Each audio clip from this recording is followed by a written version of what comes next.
네, 이 시간에는 이제 우리 헌법재판론, 사실 헌법재판론을 되게 어려워하는데 요 입문 단계에서 헌법재판을 하는 거 부담스럽게 좀 느껴질 수도 있는데요. 근데 이제 개략적으로 우리 헌법재판의 종류가 5가지 있다는 거 우리 좀 전에 이제 조문에서도 봤었잖아요. 그러니까 이제 아주 어렵진 않아요. 그리고 여러분들이 이제 어렵게 느끼면 어려운 거고 쉽게 느끼면 쉬운 거예요. 자, 민사재판, 형사재판, 행정재판, 헌법재판. 그러니까 이제 민사재판, 형사재판, 행정재판, 선거재판 이런 분들은 대법원을 중심으로 하는 일반 법원의 관할입니다. 헌법재판소가 이제 특유하게 이제 재판하는 종류가 이제 5가지인데 그게 헌법 아까 우리 111조에서 1, 2, 3, 4, 5 이렇게 규정했었죠. 다만 이제 헌법 소원만 이제 법률이 정하는 헌법 소원 해가지고 68조 헌재법 68조 1항, 헌재법 68조 2항으로 이렇게 나눠져요. 그걸 이제 우리가 하나씩 이렇게 이제 유형을 보도록 하겠습니다.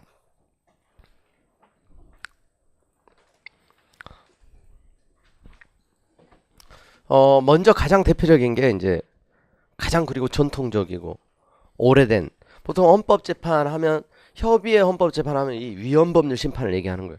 자, 우리나라 건국헌법 때는 우리 지금 같은 헌법재판소 제도가 없었어요. 헌법위원회라고 했었죠. 헌법위원회.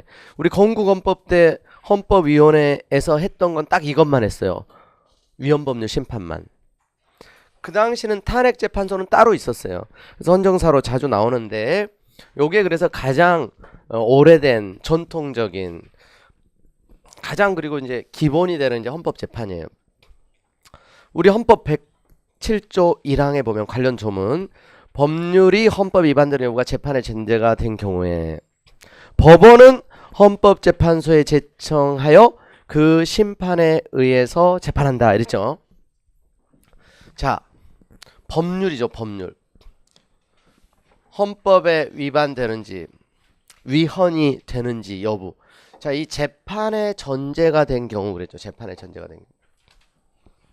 법원은 헌법재판소에 제청하여 그 심판에 의해서 재판한다.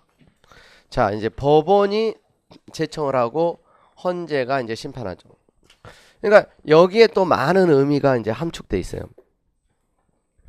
여기서 말하는 법원은 모든 각급 법원을 얘기해요. 대법원만이 위헌재청권이 있다. 이건 틀린 거예요.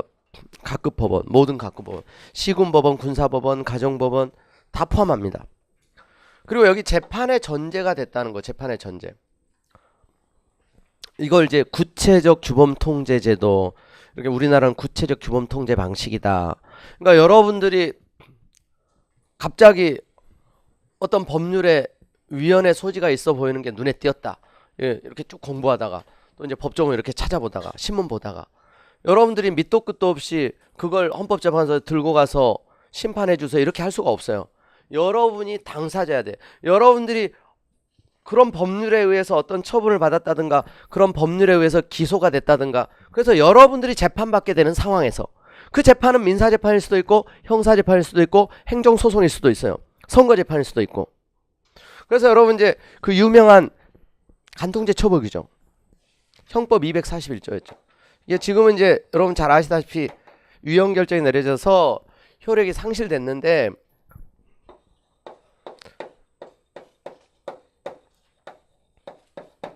이건 이제 당연히 형사재판이겠죠. 간통죄로 형사재판에 기소됐어요. 그러니까 재판받다가 다른 나라 외국 보니까 간통죄 폐지된 나라도 많고 또 이제 오늘날 개인의 성적 자유결정은 사생활의 자유를 중시하는 시대인데 너무 과도하게 국가가 형벌권을 동원해서 처벌하는 거 위헌인 것 같다. 그러니까 재판 중에 그러니까 이 위헌 제청을 하게 되는 겁니다. 이게 재판의 전제성이에요. 보통 이제 재판을 받는 당사자는 자 법원이 제청한다 그랬잖아요. 그래서 그 담당 법원이 제청을 하게 되는 거고 재판을 받게 되는 이제 이 갑이라고 하는 사람 피고인은 신청을 할 수 있어. 신청. 위헌 제청 그게 신청입니다. 신청. 신청을 해서 그게 이제 법원으로부터 받아들여지게 되면 법원에 그래서 이제 위헌 제청을 하게 되면 그게 이제 헌법재판소로 넘어가서 헌재에서 이제 위헌 여부의 이제 결론을 내리는 겁니다. 법원이 제청을 하게 되면 당해 사건의 재판은 정지가 됩니다. 왜냐하면 위헌인지 합헌인지 심판을 구했으면서 유죄 재판 결론을 내리면 안 되죠. 헌재의 결론을 기다렸다가 이제 유죄인지 무죄인지 재판을 하게 돼요. 그래서 여러분이 잘 아시다시피 이게 위헌 결정이 내려졌죠. 헌법재판소로부터. 그래서 당해 사건의 당사자는 무죄 재판을 받고 끝나게 되는 거예요. 근데 만약에 합헌이다. 그러면 이제 절차를 진행해서 이제 유죄 판결을 할 수가 있는 거예요.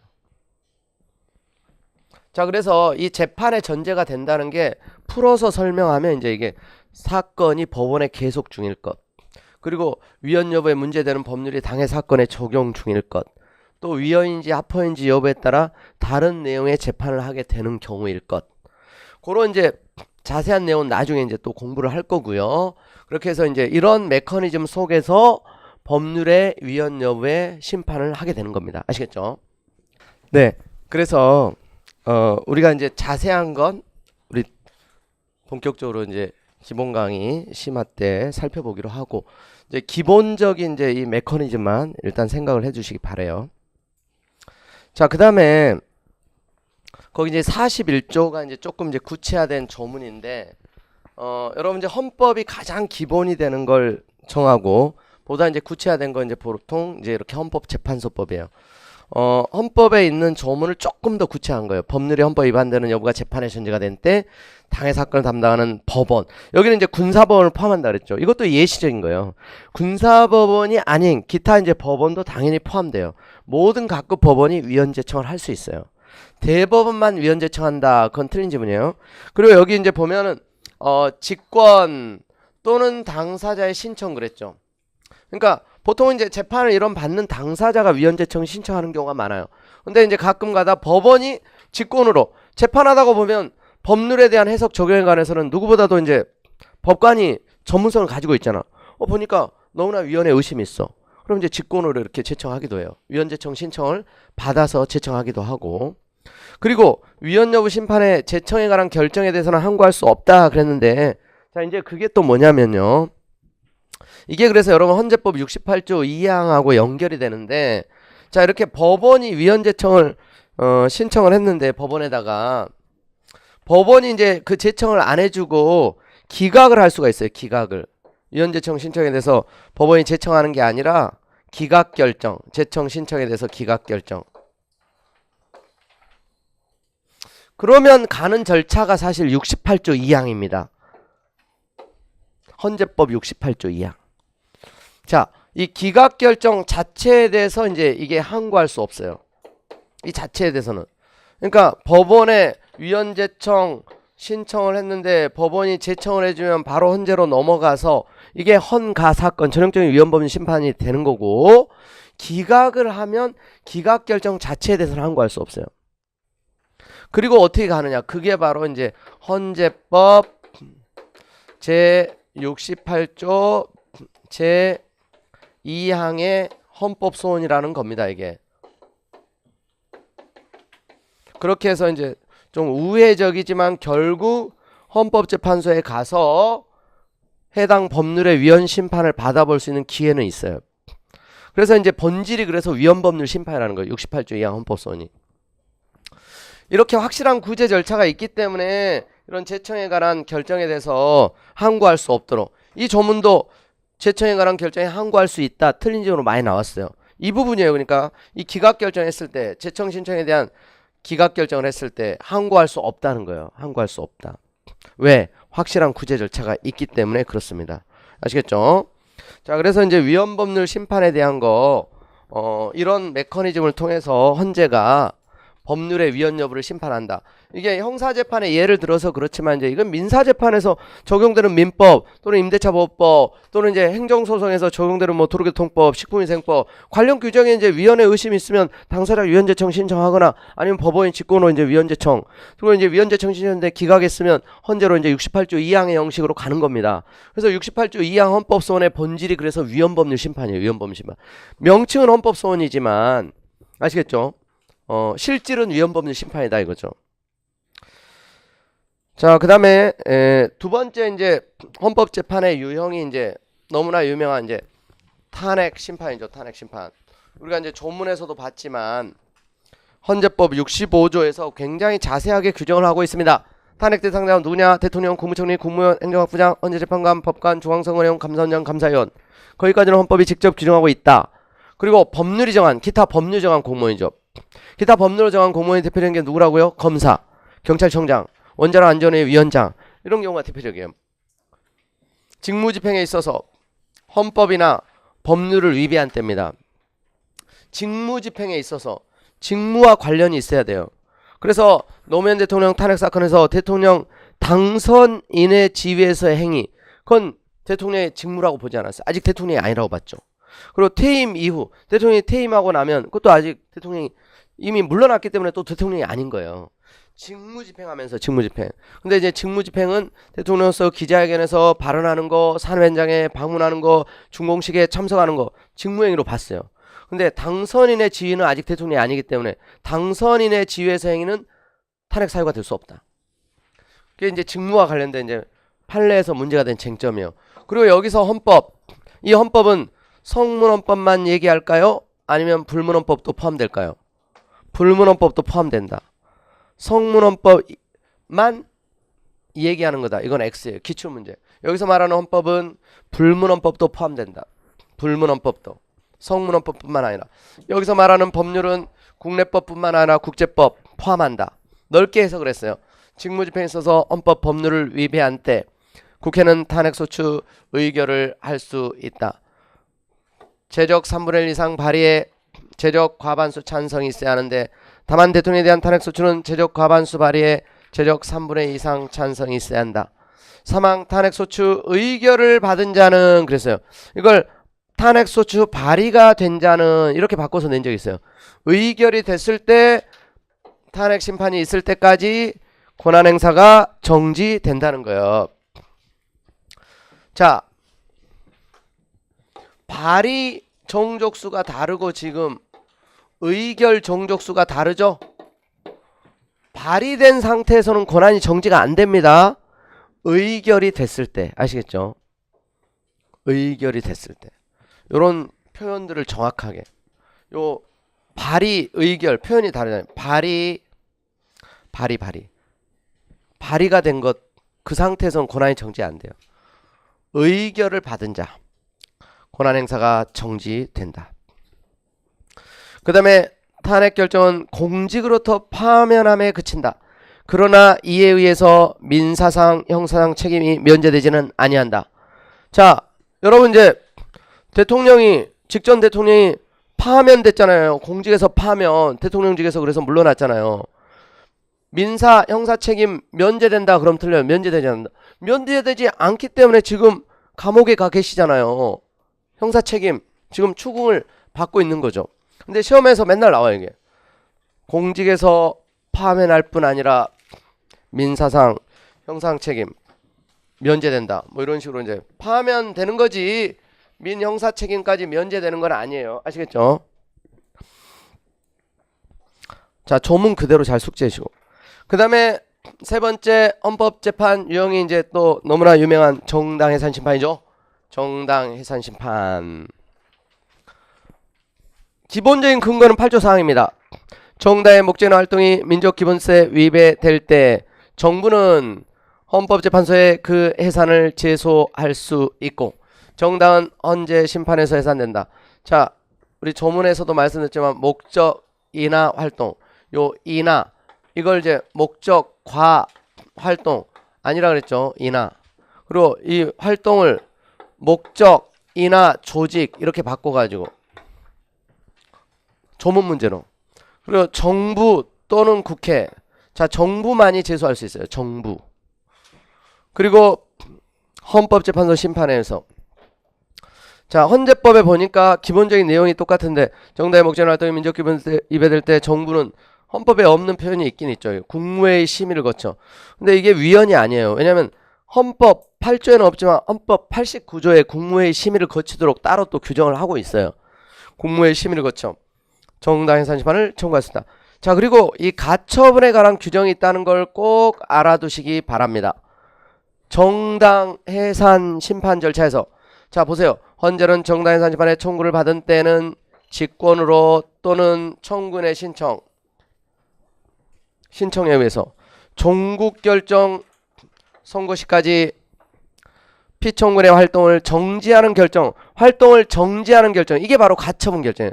이걸 할 수 있다. 자, 여러분 이제 어떤 정당이, A라는 정당이 너무나 위험한 민주적 기본성을 해치는, 국민의 엄청난 해악을 끼치는 활동을 하고 있어. 근데 이제 위험성이 있어서 정부가 해산 제소를 하는데, 헌재 여러분 결론이 내려지기까지는 시간이 많이 걸리잖아요. 그러다 보니까 당장 활동을 중지하는 좀 결정을 해주세요. 그러니까 정당 해산 심판을 청구하면서 정부가 가처분 신청도 이렇게 같이 할 수 있어. 가처분 결정도 해주세요. 물론 이제 신청 안 해도 직권호도 할 수 있다 그랬어요. 직권호 이렇게 신청을 할 수 있어요. 왜냐하면 이제 헌재에서 해산 결정, 최종 결정이 내려지기까지는 시간이 많이 걸리기 때문에. 여러분 통합진보당 사건에서 우리 이제 역사적인 판결이 있잖아요. 통합진보당 해산 결정이 내려졌죠. 결론을 알고 있잖아요. 정부가 해산 심판을 청구하면서 가처분 신청을 했게요, 안 했게요? 훌륭하네요. 했어요. 했다는 것도 기억하고. 근데 헌재가 가처분 신청에 대한 판단을 했어요, 안 했어요? 그건 안 했어요. 헌재의 중대한 직무유기라고 할 수 있습니다. 신청을 했으니까 판단을 해줬어야 되는데 헌재가 생까는, 그건 헌재가 대단히 잘못한 거야. 그런데 헌재가 좀 정치적으로 그런 판단을 했어요. 왜냐하면 가처분 신청을 했어. 만약에 가처분 결정을 받아들이면 굉장히 진보적인 어떤 세력이나 시민단체들로부터 굉장히 또 부담스러운, 그럼 이제 선입견도 줄 수 있어요. 자주 가처분 결정을 받아들였다는 건 해산 결정을 할 가능성이 많겠구나. 굉장히 이제, 그러니까 정치적인 이제 부담이 있어서 판단을 안 해버렸어. 그래서 이제 보수적인 어떤 단체들이 헌재에 대해서 굉장히 비판을 했어요. 아니 왜 판단을 하지 않느냐. 결국 해산 결정이 내려졌잖아요. 1년이 좀 넘게 걸렸습니다. 1년이 넘는 기간 동안 그럼 가처분 결정을 했더라면 활동을 중지하고 국고보조금도 지원이 중지가 될 수 있었을 텐데 헌재가 판단하지 않는 바람에 지방선거에도 참여하고 또 국고보조금도 받고 결국 해산될 정당이었다면 가처분 결정을 했어야 되지 않았느냐 이거죠. 그런데 이제 결국 해산 결정이 내려졌기 때문에 보수적인 정당도 이제 크게 문제는 삼지 않은 거지. 헌재가 그러니까 어떻게 보면 교묘하게 좀 정치적인 결정을 한 거예요. 근데 시험에서는 이런 부분도 나올 수 있습니다. 가처분 결정을 했었다. 또는 가처분 신청을 한 바 없다. 가처분 신청을 했는데 판단을 안 했다는 거예요. 판단을. 그건 이제 가처분 제도의 취지를 완전히 몰각시키는 거예요. 이런 제도가 있고 또 그런 이 제도를 인정하는 이유가 바로 활용하라는 취지인데 신청까지 했음에도 불구하고 판단하지 않은 건 헌법재판소의 직무유기라고 할 수는 있다. 자, 그런 일이 있었다는 거 참고해 두시고, 그 다음 권한쟁의 심판이죠. 네 번째 헌법재판 유형 중에 권한쟁의 심판. 자, 이건 헌재법 61조에서 구체화되었어요.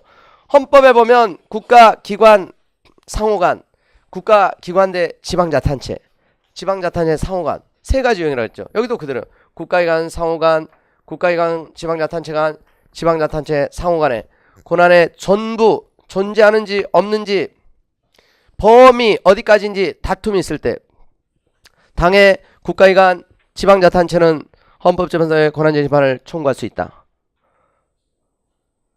제1항의 심판정구는 피청구인의 처분 또는 부자의가 헌법 법률에 의하여 부여받은 청구인의 권한을 침해하였거나 침해할 현저한 위험이 있는 때에 한하여 이를 할 수 있다. 자, 작년 서울시에서 어떻게 나왔냐면 피청구인 처분 또는 부자의가 헌법 또는 법률이잖아요. 요거 이제 법률 빼버리고 헌법에 의해 부여받은 권한 침해하거나 침해할 현저한 위험이 있는 때에 한해서 할 수 있다. 이거 틀린 지문으로. 이거 여러분 잡아내기 어려울 것 같아요? 잡아내기 쉽다. 제가 이렇게 나올 거라고 했어요. 이렇게 나올 거다. 그리고 이게 왜 이 부분을 가지고 냈느냐면 우리가 이제 좀 이따가 68조 1항 이제 헌법소원 다섯 번째 이제 헌법재판 내용 중에 여러분 헌재법 68조 1항 가장 많이 활용되는 헌법소원 심판 헌재법 68조 1항 이제 헌법소원이 사건 수도 제일 많고 사실 헌법재판의 하이라이트는 이거예요. 하이라이트는 탄핵사건, 정당사실 판사건 아니에요. 이건 자주 있는 것도 아니고 이게 가장 사건도 많고 가장 국민들이 많이 활용하는 여기서는 헌법상 보장된 기본권, 헌법상 기본권 침해만을 다툴 수 있어요. 법률상의 권리는 다툴 수가 없단 말이에요. 법률상 권리는. 근데 권한쟁의에서는 법률상 권한도 다툰단 말이에요. 법률상 권한도. 아시겠죠? 헌법 또는 법률에 의해 부여받은 권한.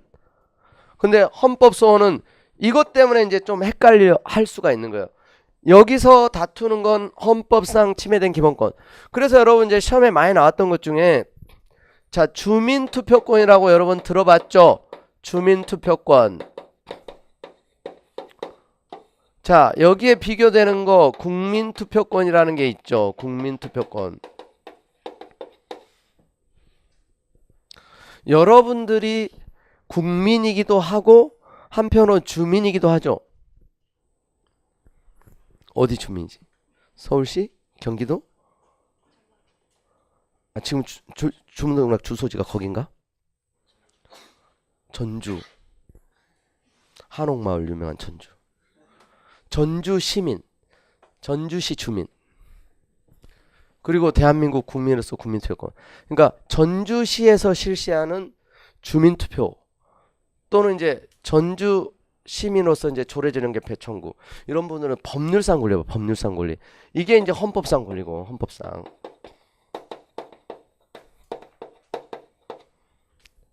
헌법상 얘는 기본권, 헌법상 참정권. 얘는 법률상 권리, 법률상. 그래서 기출문제로 이게 많이 나왔어요. 주민투표권 침해를 이유로 헌법소원 제기할 수 없어요.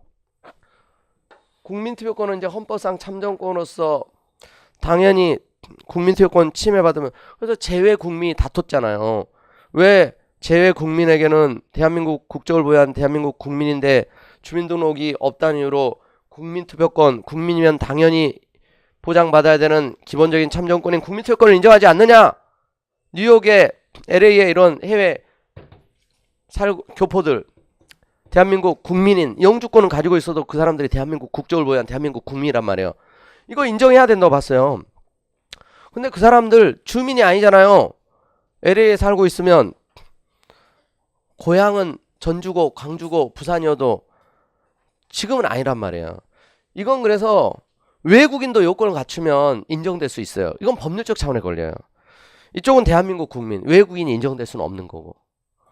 자, 그래서 헌재법 68조 1항에서 이런 쟁점이 워낙 유명하다 보니까 이 부분을 체크를 안 하다 보면 이 논리를 가지고 이것도 접근을 해버려요. 그러니까 법률상 권리 권한쟁에서 다툴 수 없는 것으로. 근데 이거 꼭 주의해야 돼요. 꼭 주의해야 된다. 이거 나온다. 그러니까 나오잖아요. 나왔다. 이런 부분들은 그러니까 항상 이제 연습을 하는 부분이고 앞으로 또 나올 수 있어요. 앞으로 아시겠죠? 그런데 또 헷갈리는 포인트가 뭐냐면 사실은 이제 하나 더 있어. 이걸 헷갈리게 하는 게. 그래서 이 부분을 이제 틀린 친구들도 있어요. 뭐냐면 여기 국가기관이죠. 국가기관. 자, 그러면 권한쟁의 심판을 청구할 수 있는 국가기관의 범위는 어디까지냐? 지방자치단체는 사실 명약 관화예요. 지방자치단체 종류가 딱 정해져 있어. 시도, 광역시도가 17개예요. 전국. 제주특별자치도까지 해서. 서울의 기초자치단체 25개요. 경기도 31 이런 식으로 개수가 딱 정해져 있어. 그러니까 여기 지자체 있죠. 지자체. 지방자치단체 상호간. 지방자치단체. 국가기관 지방자치단체는 개수도 딱 정해져 있어요. 그러니까 지방자치단체는 그래서 이해시적으로 보지 않아요. 법에 규정된 그대로. 근데 국가기관이 늘 문제야. 국가기관은 수백 개요. 수백 개. 너무너무 많아. 그러니까 국가기관이면 그럼 다 권한쟁의 청구할 수 있느냐? 이게 이제 굉장히 중요한 이슈였어요. 헌재법에서 이걸 조금 이제 구체화하고 있는데 지금 그 조문은 여기에는 빠져 있는데요. 국회, 정부, 법원, 중앙선관위를 규정하고 있어요. 초기에는 그래서 자 국회, 정부, 법원 다 헌법에 지금 목차에 등장하는 대표적인 헌법기관들이죠. 중앙선거관리위원회 요 4개 특별히 권한쟁의 심판을 청구할 수 있는 국가기관으로 이 4가지를 규정을 했는데 초창기 판례는 초기에 이걸 열거 규정으로 봤어요. 열거 규정.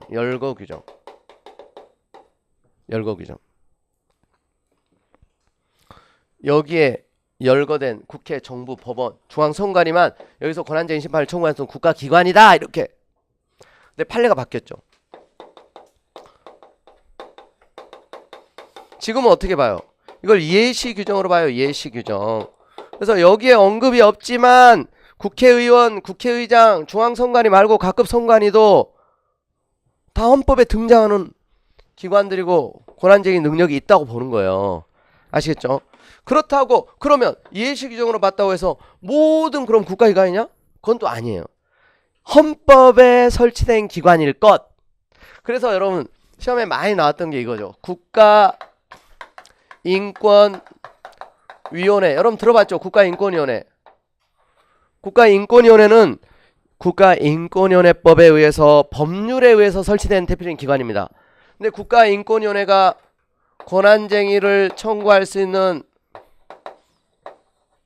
능력이 있느냐? 없다 이렇게 봤어. 없다. 왜? 국가기관인데 왜? 예시적이라며. 예시적이기는 한데 다 되는 건 아니야. 헌법기관이야 돼. 헌법기관. 헌법에 의해서 설치된 기관일 것. 근데 국가인권위원회 여러분 헌법 조문 눈을 씻고 찾아봐도 국가인권위원회가 헌법 조문에 없죠. 그래서 법률기관이에요. 법률기관. 법률기관은 안 되는 거예요. 법률기관은. 법률기관이기 때문이에요. 법률기관이기 때문에. 즉 헌법기관이야 돼요. 헌법기관. 이걸 예시적으로 보긴 하지만 최소한 헌법기관일 것. 아시겠죠? 헌법기관일 것. 즉 헌법에 설치된 기관이어야 된다는 거예요. 국회의원, 야당 국회의원, 여당 국회의원, 국회의원 헌법기관이에요. 다. 중앙선관위 말고 각급 선관위도 헌법에 근거가 있어요. 헌법기관이야 돼. 헌법기관. 자, 요게 그래서 여러분 권한쟁의에서 되게 많이 출제됐던 거예요. 자, 또 우리 자세한 내용은 본 강의에서 자세히 볼 거예요.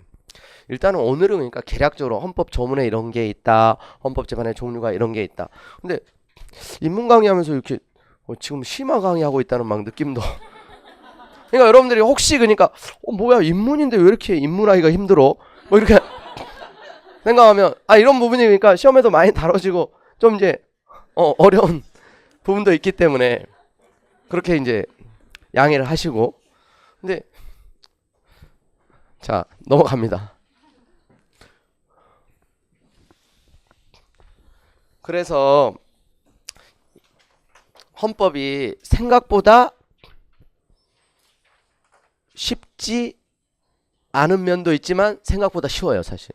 그러니까 지금 입문한다고 했는데 이제 좀 하다 보니까 조금 넘어가는데 근데 이런 부분이 다예요 사실. 조금 더 이제 이런 내용을 정확하게 우리가 이제 아직 안 본 부분도 조금 더 이제 살을 붙여서 이제 본다. 근데 그런 부분들에서 실제로 시험엔 출제가 된다. 이런 부분들이 굉장히 많이 출제되는 쟁점이에요.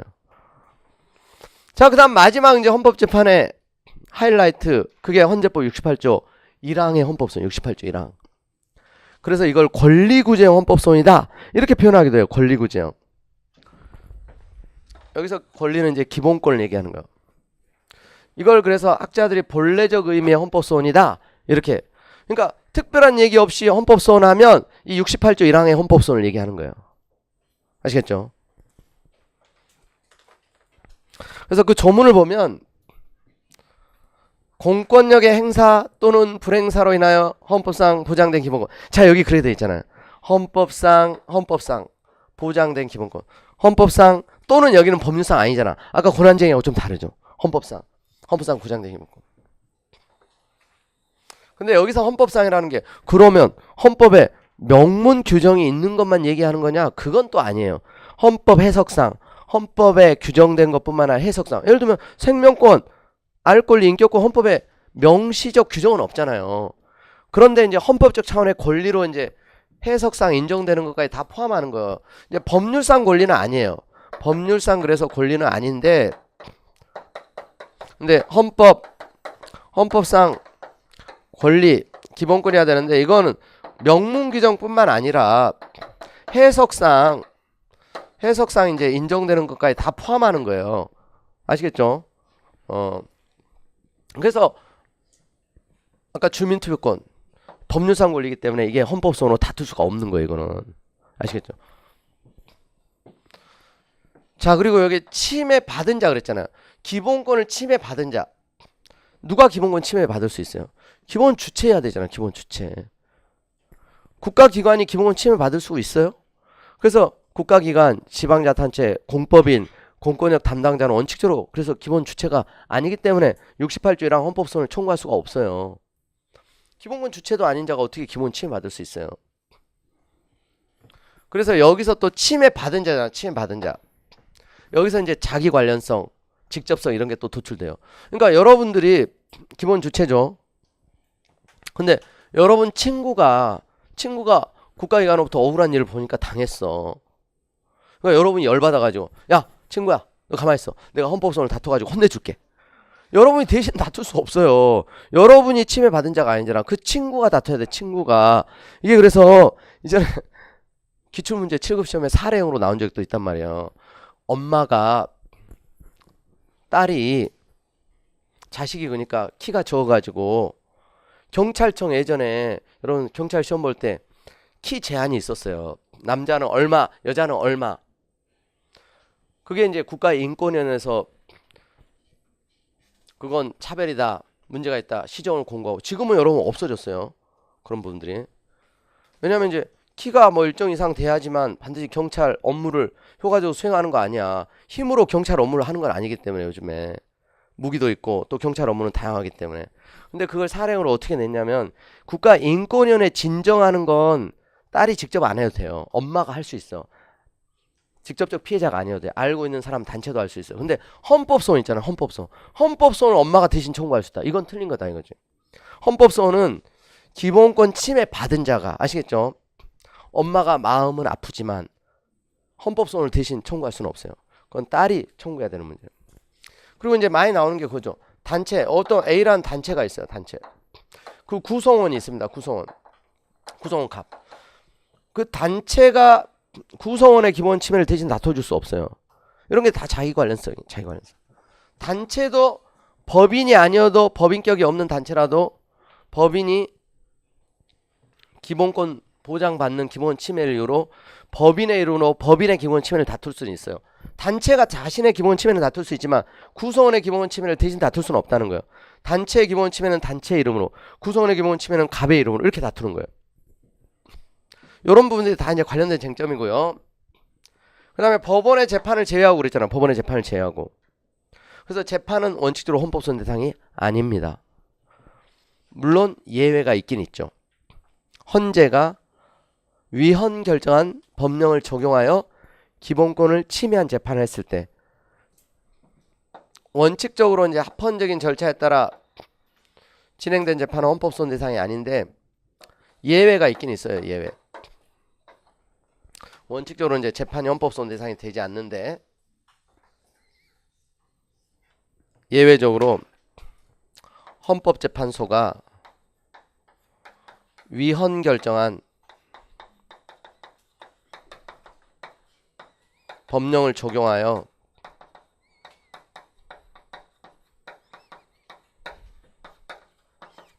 기본권을 침해한 재판을 했을 때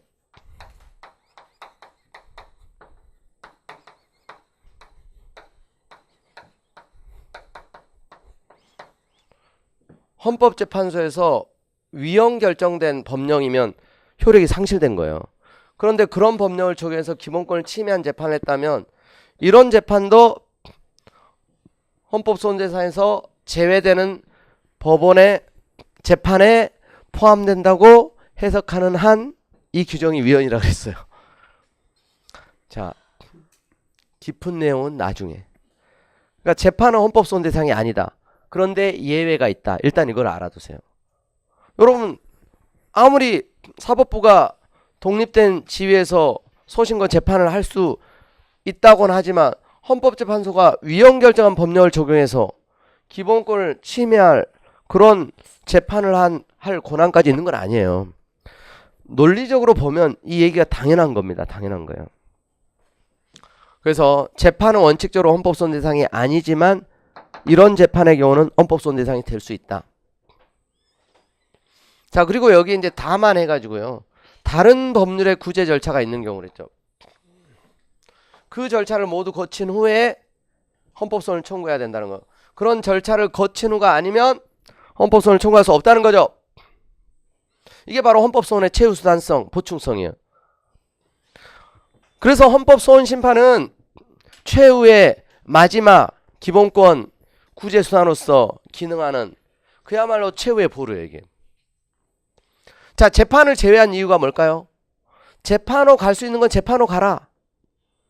재판으로 갈 수 있는 건 재판으로 가라. 민사재판, 형사재판, 행정재판. 여러분, 재판이라는 게 본질적으로 국민의 권리를 구제하고 소수자의 기본권을 보호하는 기능을 해요. 사법부라는 그 자체의 어떤 역할과 기능이 그런 거예요. 억울하게 행정청으로부터 기본권이 침해되고 행정처분에 의해서 억울한 피해를 입고 민사상으로 억울하게 이제 손해가, 또 형사사건에서도 마찬가지. 억울하게 기소될 수 있잖아요.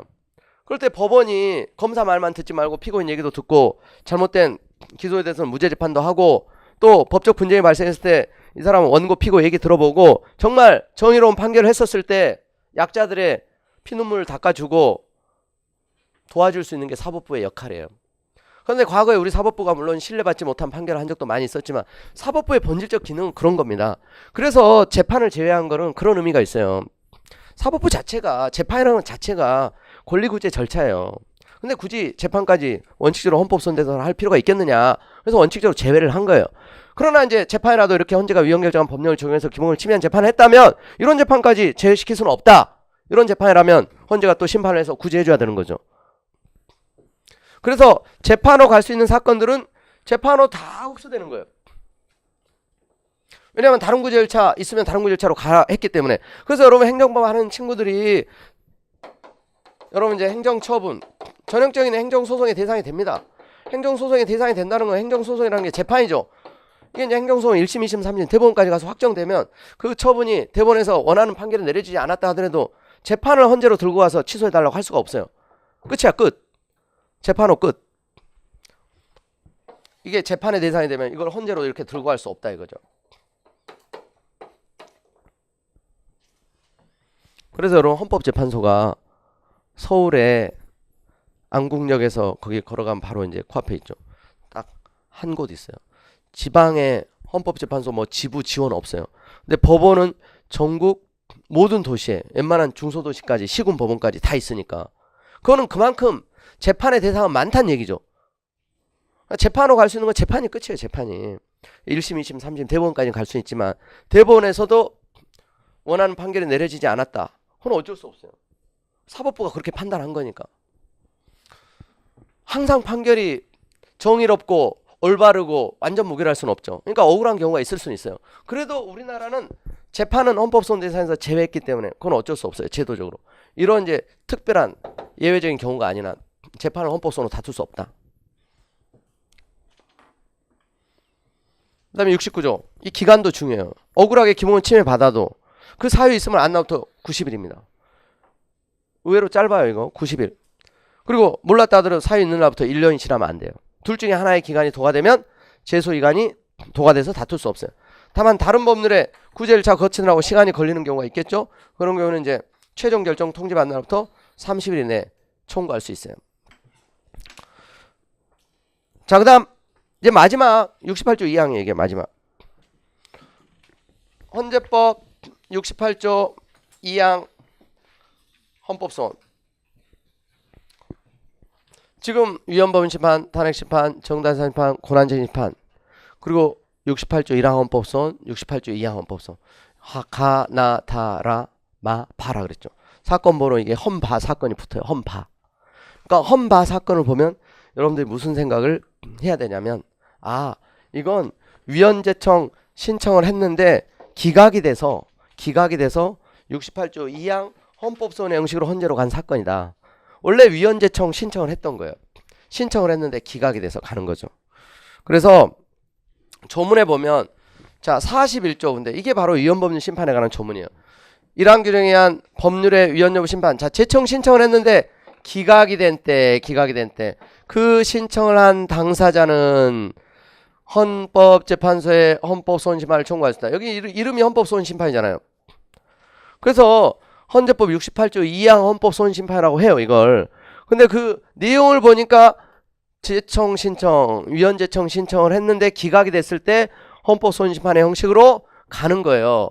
이 경우 그 당사자는 당해 사건의 소송 절차에서 동일한 사유를 이유로 다시 위헌 여부 심판 재청 신청할 수는 없다. 그러니까 한번 재청 신청했으면 같은 이유로 또 재청 신청할 수 없다. 그게 이제 어떤 의미냐면은 자 그게 어떤 의미냐면 자 보세요. 갑이라는 사람이 지금 예를 들면 어떤 A 법률 이제 10조에 근거한 행정처분에 대해서 뭐 식품위생법이다 뭐 도로교통법이다 뭐 이제 이런 행정 관련 법규가 있다고 생각해 보세요. 근데 보니까 이게 좀 하자가 있어. 그래서 이제 취소 소송을 제기했어. 행정 소송. 근데 소송 중에 이런 게 행정 소송이에요. 취소송. 자, 소송 중에 보니까 이 근거 법률에 이제 위헌의 소지가 있어서 그래서 결과적으로 이제 이 처분이 취소돼야 마땅하다 이런 생각을 하게 되면 이제 위헌재청 신청을 한 거죠, 이게. 당사자가 이제 갑이라는 사람이 보통 위헌재청 신청을 이렇게 하게 됩니다. 위헌재청 신청을. 근데 법원이 이제 받아들여서 재청을 해주면 좋을 텐데 법원이 그러니까 일리가 있다. 오케이 재청해줄게. 그럼 이제 법원이 당사자가 되는 거예요. 법원이 위헌재청을 하게 되면 법원이 그래서 재청서 위헌이라고 생각되는 이유 이렇게 써가지고 헌재로 이렇게 이제 심판을 구하게 돼요. 이게 전형적인 헌가 사건의 흐름이다. 이게 전형적인 위헌법률 심판 사건의 흐름이에요. 아시겠죠? 그런데 여기서 법원이 이렇게 이제 기각을 했을 때, 요 기각을 했을 때 가는 게 68조 2항이라 했잖아요. 기각. 받아들이지 않고 기각 결정했어. 기각 결정. 요 자체에 대해서는 아까 항고할 수 없다 그랬죠. 요 자체에 대해서는 불복할 수 없게 돼 있어. 그 대신 자 이거예요. 그러니까 재청 신청 기각된 때 그 신청을 한 이 갑 당사자가 헌재 헌법소원심판을 청구할 수 있다. 헌법소원으로 헌재로 가라는 거예요. 그 갑이 직접. 이게 바로 68조 2항의 헌법소원이다 이거죠. 이렇게 헌재로. 우리 아까도 계속 얘기했던 거죠. 그래서 결국 헌재가 심판하는 것은 법원이 재청을 해서 심판하는 것도 A법률 10조, 기각을 해가지고 갑이 직접 들고 가는 것도 A법률 10조. 그러니까 똑같이 같은 재판에서 적용되는 법률에 대한 심판을 하기 때문에 헌가 사건이건 헌바 사건이건 본질은 위헌법률 심판이라고 보는 거예요. 이 재판에 적용되는 이 갑의 관심사는 뭐예요? 이 조항이 위헌인지 합헌인지 좀 심판을 받고 싶은 거잖아. 그래서 위헌재청 신청을 했죠. 법원이 그래서 오케이 받아들이면 그게 그냥 헌가 사건. 기각을 하면 참 아쉽게 어쩔 수 없지. 그럼 내가 직접 가야지. 좀 돌아가긴 하지만 헌법 소원의 이름은 쓰지만 이 내용은 이제 위헌법률 심판이라는 거예요. 아까 68조 1항은 기본권 침해를 다투잖아. 기본권 침해를. 그건 재판하고 상관없는 거였어요. 어떤 공권 행사 불행사가 그냥 기본권 침해하면 그냥 바로 헌재로 가는 거고 이건 이제 재판받다가 가는 거예요. 재판받다가 재판에 적용되는 법률에 대해서 위헌재청 신청을 했는데 기각을 하면 가는 거다 이 말이에요. 아시겠죠? 그래서 이게 본질이 그래서 실질이 위헌법률 심판의 성질을 갖는다는 거예요. 통설 판례가 사실상 위헌법률 심판이다. 재판에서 적용되는 법률에 대해서 위헌 여부 심판을 구하는 거기 때문에. 근데 그 전제는 뭐냐? 재청 신청을 했다는 거, 기각 결정을 했다는 거, 기각 결정 통지받은 날부터 30일 이내에 간다는 거. 요런 이제 좀 약간 차이는 있어요. 아시겠죠? 그래서 여기 이제 2항에 그렇게 돼 있잖아요. 68조 2항에 따른 헌법소원 심판은 위헌 여부 심판 재청 신청을 기각하는 결정을 통지받은 날부터 30일 안에 청구하라는 거. 기간 준수해야 돼. 근데 30일이 지나버렸어. 깜빡하다가 30일 지나버렸어. 그럼 어떻게 해요? 어떡하지? 30일 지나서 가봐야 각하될 텐데 제소기간 굉장히 중요하단 말이에요. 헌재가 그래서 제소기간부터 본단 말이에요. 그럴 때 갑이 이제 잔머리 쓸 수 있잖아. 아, 1심은 포기하고 1심 포기하고 2심에서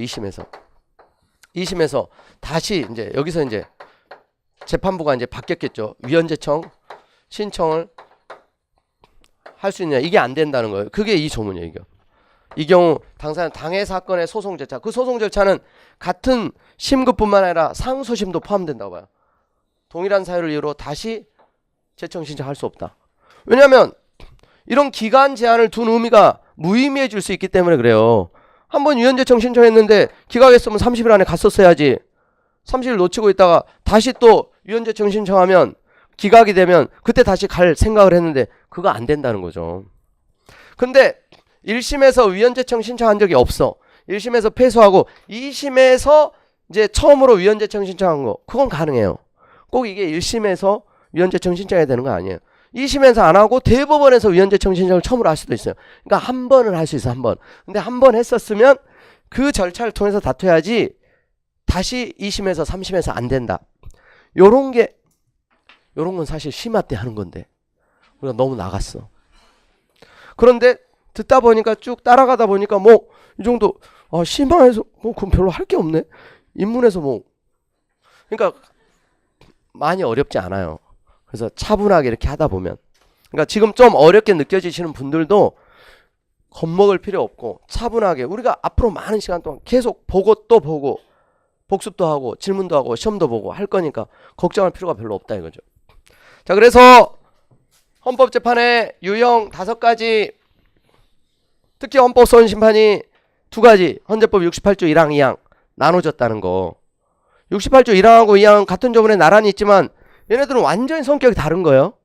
1항은 기본 침해를 다툰 거고 2항은 위헌법률 심판이다. 위헌법률 심판. 원래 그 법률에 위헌재청 신청을 했는데 법원이 제청하면 그냥 전형적인 위헌법률 심판인데 기각했을 때 그냥 우회적으로 가는 거예요. 관심사는 법률이에요. 법률이 위헌인지 합헌인지 심판해달라는 거. 아시겠죠? 잠깐 쉬었다 계속 보겠습니다.